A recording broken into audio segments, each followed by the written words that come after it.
ವಿಚಾರಗಳನ್ನು, ಅದರಿಂದ ನಮ್ಮ ಗುರುಗಳು ಪರಮಗುರುಗಳು ಅವರ ಮಹಿಮೆ ಅಪಾರವಾದದ್ದು. ನಮ್ಮ ಪರಾಪರ ಗುರುಗಳು, ನಮ್ಮ ಪರಮೇಷ್ಠಿ ಗುರುಗಳು, ಪರಾಪರ ಗುರುಗಳು ಅವರೆಲ್ಲರ ಮಹಿಮೆಗಳೂ ಸಹ ಅಪಾರವಾದಂತಹ ಮಹಿಮೆಗಳಾಗಿವೆ.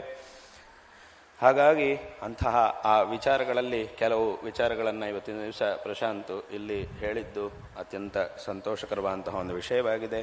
ಅದು ಈ ಸಂದರ್ಭದಲ್ಲಿ ನಾವು ಅವರಿಗೆ ನಾರಾಯಣ ಸ್ಮರಣಪೂರ್ವಕವಾಗಿ ಆಶೀರ್ವಾದಗಳನ್ನು ಮಾಡ್ತಾ ಇದ್ದೇವೆ. ಇಂತಹ ಒಂದು ಒಳ್ಳೆಯ ಸಂಸ್ಕಾರವನ್ನು ಅವರ ತಂದೆ ತಾಯಿಗಳು ಅವರೆಲ್ಲರೂ ಸಹ ಕೊಟ್ಟಿದ್ದಾರೆ. ಅದು ಸಹ ಅತ್ಯಂತ, ಯಾಕಂದರೆ ಅವರ ಕುಟುಂಬವು ಅವರೆಲ್ಲರೂ ಸಹ ಈ ಒಂದು ಶೃಂಗೇರಿ ಪೀಠಕ್ಕೆ ಅನನ್ಯರಾದಂತಹ ಶಿಷ್ಯರಾಗಿದ್ದಾರೆ. ಹಾಗಾಗಿ ಇವತ್ತು ವಿಶೇಷವಾಗಿ ಇಂತಹ ಒಂದು ಸಂಸ್ಕಾರವನ್ನು ಕೊಟ್ಟಿದ್ದು, ಆ ಒಂದು ಭಾಷಣವನ್ನು ಇವತ್ತಿನ ದಿವಸ ಮಾಡಿದ್ದು ಅತ್ಯಂತ ಸಂತೋಷಕರವಾದಂತಹ ಒಂದು ವಿಷಯ. ಈಗ ನಾನು ಹೇಳಿದ್ದೆ, ನಿನಗೊಂದು ಸನ್ಮಾನ ಮಾಡ್ತೀನಪ್ಪ, ಭಾಷಣ ಮಾಡಿದ್ದೆಲ್ಲ ಸನ್ಮಾನ ಮಾಡ್ತೀನಿ ಅಂತ ಹೇಳಿದ್ದೆ.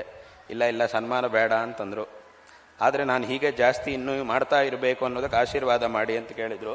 ಹೌದು, ಅದಕ್ಕೋಸ್ಕರವೇ ನಾನು ಸನ್ಮಾನ ಮಾಡುವುದು.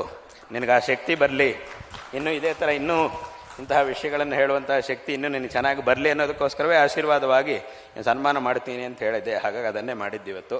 ಹಾಗಾಗಿ ಇಂತಹ ಒಂದು ಕೆಲಸ, ಈ ರೀತಿಯ ಅಂತಹ ಒಂದು ಕೆಲಸ ಇನ್ನಷ್ಟು ಹೆಚ್ಚಿನ ರೀತಿಯಲ್ಲಿ ಆಗಲಿ ಎಂಬುದಾಗಿಯೂ ಈ ಸಂದರ್ಭದಲ್ಲಿ ಹೇಳ್ತಾ ಇದ್ದೇವೆ. ಮತ್ತು